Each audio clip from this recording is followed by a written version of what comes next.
Znači, na prošloj izbornoj skupštini oformljena je komisija u sastavu gospodin Timotijević Borislav predsjednik, gospođa Milović Branka član i gospodin Cvetković Miroslav je član, znači tročlana komisija, gde smo na osnovu izabranih listova i glasova, znači neću vam čitati ko je bio i sa kojim procentima, znači prvo je bilo za komisiju, ajde pozadi ćemo da krenemo, znači za članove predsjedništva sindikata. Znači, za članove predsjedništva sindikata su njih 28. Republičkog odbora? Da, sindikata sudskih, da. Republičkog odbora. Za članove Republičkog odbora, znači njih 28.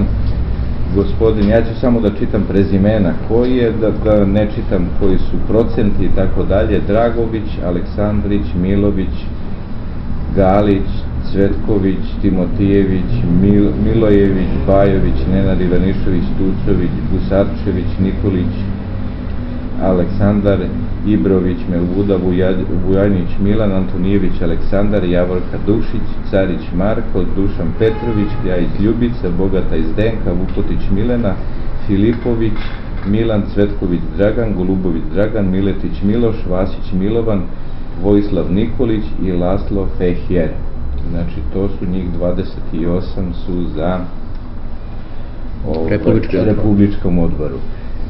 Ista komisija je na istoj sednici, znači, donela i izbor i verifikovala 28.12. i ovo isto 28.12. za članove predsjedništva sindikata.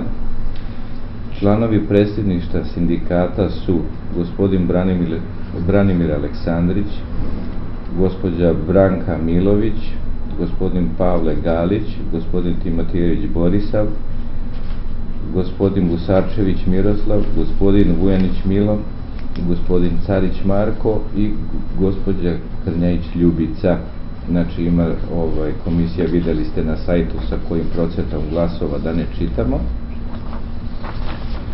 I treći deo je isti komisija, isti sastav i tako dalje za predsjednika sindikata.